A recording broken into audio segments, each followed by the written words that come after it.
वहाँ उन्हें छुटमलपुर की चेयरमैन मिली। उन्होंने उनसे अनुरोध किया कि जी हमारे एडीएम से हमें बात करनी है, हमें मिल नहीं रहा। वो उनके साथ दफ्तर तक चली गई। वहाँ तो दुर्व्यवहार किया एडीएम ने। वो उनके दफ्तर में गई थी, वो कह रहे गेट आउट। ये क्या मतलब हुआ भाई? दफ्तर उनका व्यक्तिगत थोड़ा है। दफ्तर तो जनता से मिलने के लिए तो सरकार ने एक सुविधा दी है। हम इसे गंभीरता से ले रहे हैं और इसकी निंदा करते हैं।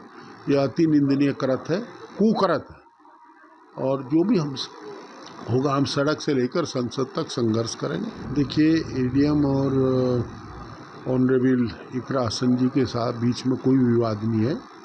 इकरा हसन जी बीइंग मेंबर पार्लियामेंट अपनी कॉन्स्टिट्यूंसी के कुछ स्थानीय समस्याओं के संबंध में कल जिला कचहरी सहारनपुर गई थी।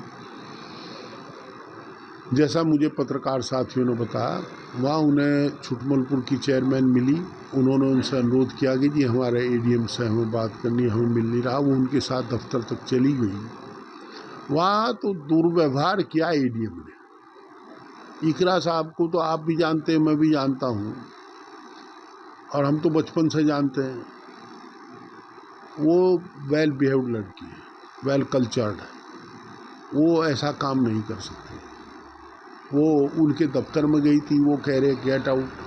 ये क्या मतलब हुआ भाई? दफ्तर उनका व्यक्तिगत थोड़ा है। दफ्तर तो जनता से मिलने के लिए तो सरकार ने एक सुविधा दी है। अधिकारी दफ्तर को और फोन को अपनी व्यक्तिगत संपत्ति समझ रहे हैं। ये दोनों केवल सरकारी कार्य और जनता से मिलने के लिए। वो तो एक ऑनरेबल मेंबर पार्लियामेंट थी। अगर कोई आम आदमी हो, उसे भी गेट आउट नहीं कहना चाहिए।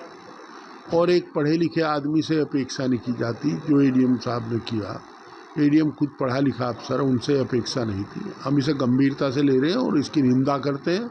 यह अति निंदनीय कृत है, कुकृत है। और जो भी हम होगा, हम सड़क से लेकर संसद तक संघर्ष करेंगे।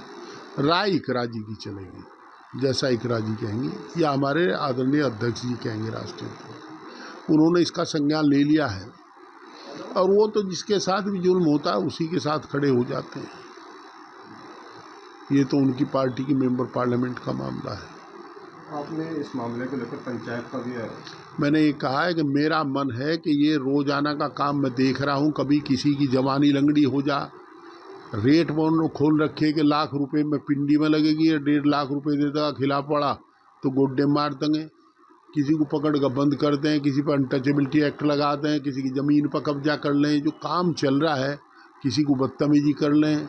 एक ट्रैक्टर ट्रॉली, कहीं मिट्टी, एक बुग्गी मिट्टी गरीब आदमी ले आवे अपने खेत से, तो उसका चालान हो जा। यहाँ 2-2 मीटर के बढ़ाव कर लिए, और कम 20-20 एकड़ में कर लिए, 100-100 एकड़ में कर लिए, उसका संज्ञान नहीं लिया जा रहा। तो ऐसे हालात में जिला लूट रहा है, जल रहा है, फूक रहा है। ऐसे हालात में मेरा मन है, एक बड़ी पंचायत, हम राजनीतिक लोग, हम गांधीवादी, चरण सिंहवादी, लोहियावादी तरीके से मुलायम सिंह जी की नीतियों पर चल करके एक बड़ी पंचायत करें गवर्नमेंट कॉलेज के मैदान में, जिसमें बहुत शांतिपूर्वक तरीके से अपनी बात कह सकें और आदमी इकट्ठे करें। उनकी बात जाएगी कि भाई हाँ, सब लोग दुखी हैं, तबाह लोग हैं। लंबी फहरिस्त है जहाँ ऐसे केस हुए हैं। तो इस हालात में हम चाहते हैं कि मैं अपने साथियों से बात करूँगा, जिला संगठन से बात करूँगा, और फिर प्रदेश से अनुमति लेकर कैसे करेंगे।